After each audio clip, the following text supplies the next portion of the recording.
Dober dan.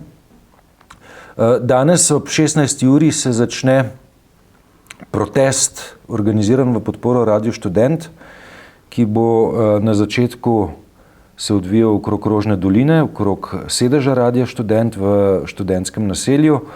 Ob 18. uri pa bo ta protest zavil proti centru mesta. Z mano je pa sogovornik Igor Vidmar. Dober dan. Dober dan. Dober dan. Ki je Radio Študent spremljal iz prve roke leta 72. Od 70, najprej od 70 do 75. In si bil poročevalec z demonstracij na Aškrčevi. Seveda. Bil sem tudi poročevalec iz parlamenta. Radio Študent je bil akreditiran v tedanji skupščini. Ne? Ja. In je bilo prav zanimivo, ko so odstavljali Kavčiča, sem poslušal šefa partije, kako je parlamentu povedal, ne, kako more misliti in kaj more narediti. No, skratka, potem so me pa malo skenslali, potem sem prišel nazaj potem si pa predvajal neko tuljenje volkov. Vse sorte je bilo, ja, to je bilo to. Ja, in si postal moteč element. Čistka profesorjev na takrat FSPN, danes FDV. 74. Tako je. Ja. Velikih imen slovenske humanistike in tako naprej. Ampak dobro. Da ne bova šla se še pomnite, tovariši, se pejva, kaj se zdaj dogaja in zakaj je izročilo Radia Študent pomembno dan danes? Ja, torej, izročilo Radia Študent je po mojem pomembno danes zato, ker bi lahko bilo oziroma moralo biti vzorc za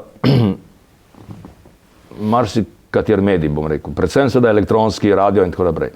To je kaj, ne?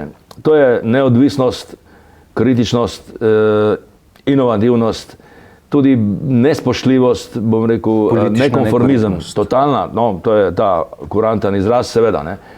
Zdaj, kdo bo rekel, ja, to je tisto staro nekdanje antirežimsko novinarstvo, ne, ki danes moraš biti pa uravnotežen, torej podati obe strani in torej informacije, komentarji pa posebej. Vraga, ne? Jasno je, kako je s temi zadevami. Informacije so vedno tudi že izbor informacije, komentar in tako imamo pri nas situacijo, da recimo veliki zasledovalci idealov Fox TV in drugih ameriških informativnih medijev ali Pop TV, da ne govorimo o svetu v kanalu A, ne? Pač kaj delajo, ne? Samo informirajo, ne? Ampak hkrati pa furajo totalno ideologijo. Ne? Samo žal tega ljudje, pač, ki gledajo 24 ur ali pa svet v kanalu A, tega ne vidijo, ker se jim lepo smehljajo in ker jim govorijo samo umevnosti.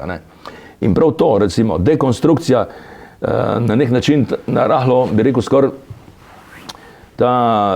ideoloških predpostavk. Ja, dekonstrukcija ideoloških predpostavk in konteksta ozadja teh navidez čisto navadnih informacij, ne, ki nam jih podajajo vodilni mediji, predvsem kot rečeno Pop televizija in podobni.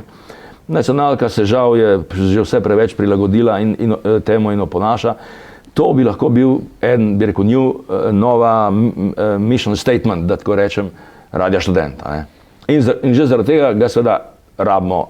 In to še bolj samostojnega, kot je lahko bil do zdaj, ker očitno mu diha za ovratnik študentska organizacija, ne? Kar ne bi smelo biti, ker ga je ustanovila, ampak seveda ena druga študentska organizacija v času študentskih gibanj konc 60-ih.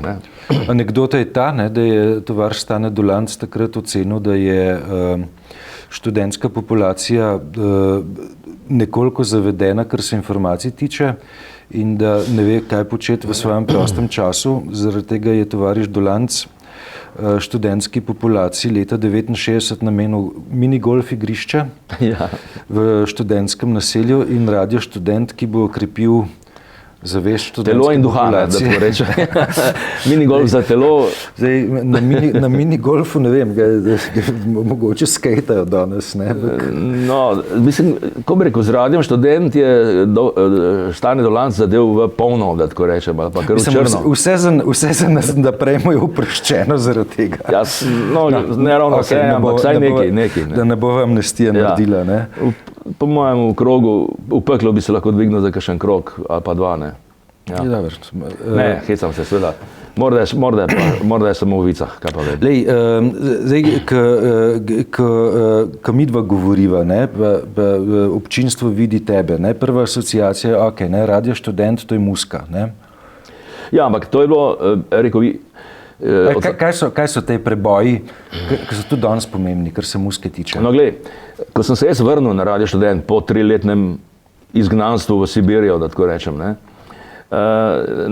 in so me angažirali kot voditelja glasbene oddaje. Mi je bilo jasno, da pri tem ne bom ostal, ne, ker se je nasprotovalo vsemu, za kar sem jaz pač in kot novinar, in takrat že sem dojel, kaj pomeni popularna glasba lahko, ne, kaj lahko iz tega naredim. Ne.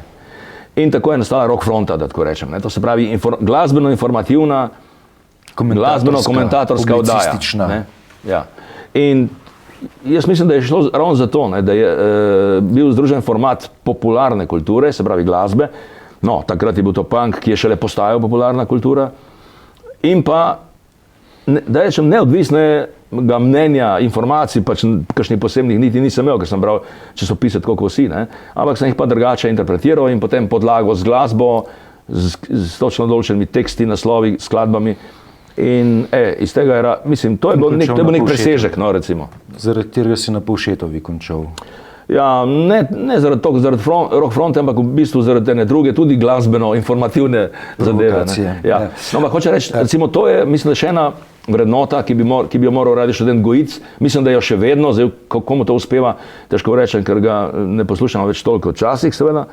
Skratka, združevanje, v bistvu, da tako rečem, izkoriščanje, uporabljanje, prosvetljeno, kritično in avtonomno uporabljanje potencijala množičnega medija, tudi popularne glasbe, bom rekel tako. Ne? Ker, kot vemo, levi mediji so imeli vedno problem s popularno glasbo, ne? Ker je veljala za maščansko, za nekritično, za ekskapistično in tako naprej.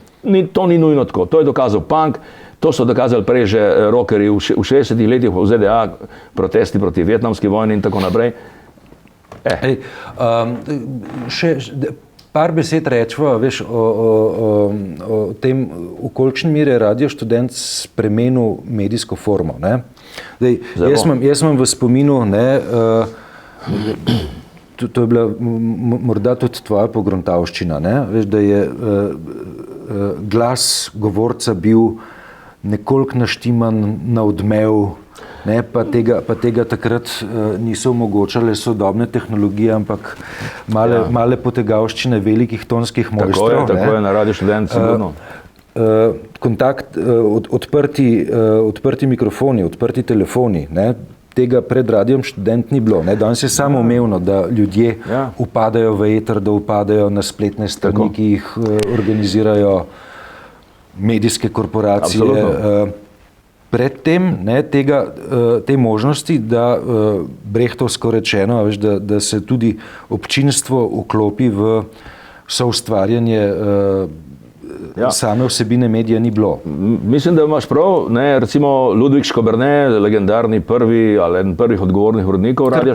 Je prvi, ne, ja. Je recimo v ponedeljek na tem radijskem simpoziju Radio Študent kar direktno rekel, da je Radio Študent zaslužen, oziroma pač je bil povod za ustanovitev Vala 202, ne, ki je še vedno najbolj poslušana radijska oddaja oziroma program v Sloveniji. A ne. Vendar moram na nekaj opozoriti, ne. Vse te inovacije, ki si jih naštel, ne, so seveda kasneje, recimo v 90-ih, ne, z vehementnim nastopom kapitalizma in demokracije, so jih zasebni radiji, seveda predvsem, ne, zelo torej, uporabili, vendar na popolnoma komercializiran, v veliki meri zbanaliziran in da tako rečem, čisto profiterski način. Ne. Tak, kot ga pač seveda zahteva, vemo kdo, ne, ameriški medijski prostor, paradigma, ki je pač bila vodilna, dominantna in je v bistvu še zdaj. Ne. Tisto, kar je pa Radio Študent dodal, ne, so bili pa presežki avtorjev posameznih, ne, recimo Dua, Ovsec, Paternoster, pa cel kup drugih stvari. Butenskala, recimo kot predhodnik Radia Gaga, ne, česar recimo mister, kako se mu že reče, niti ne sliši pretirano rad, ne? Hribar, tako je. In tako naprej, ne? Skratka, ta preostrena vsebina, ne? Pristop k tem medijskim inovacijam in kontaktnim in tako naprej zadevam je zginil. Zakaj? Zato, ker seveda uredniki oziroma lastniki zasebnih radijev stremijo k temu, da bi ljudi čim manj motili, a ne? In če bi jih provocirali, jih samo na tak, bi rekel, benigen način, ala ta nesrečni, kaj je Audić, Denis ali kaj že je, in še podobni primerki, a ne bom rekel tako. Tiste ostrine, duhovitosti, zafrkancije, ok, Hribar Sašo je tega v Radiu Gaga kar nekaj ohranil, to je treba reči, ne? Ampak drugje pa v komercialnih radijih pa tega prav ne da bi vedel, no. Nisem imel Brehta na Nočni omarci, ko se je sestavljal. Veš kaj.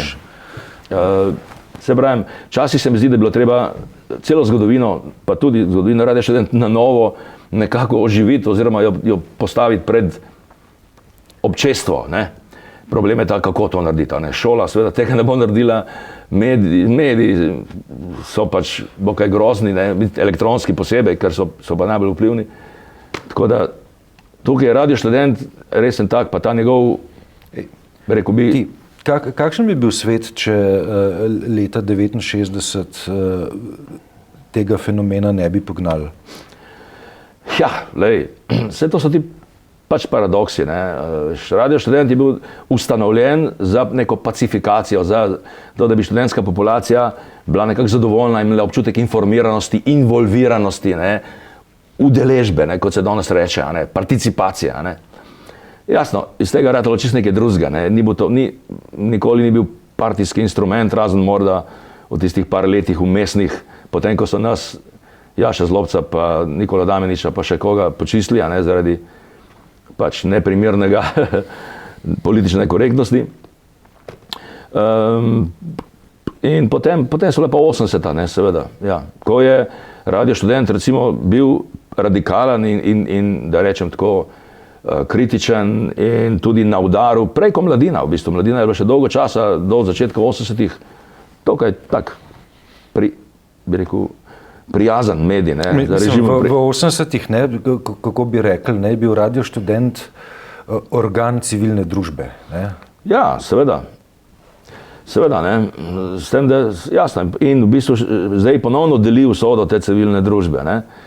V tem smislu, da pač v redu, z izjemo teh vstaj, ne, je civilna družba še vedno precej v ozadju, dezorganizirana in tako naprej, kljub vsem tem množici NVO-jev in pobud in vsega živega, ne, to vse samo, bi rekel, praska po površju, ne, se bojim, ne.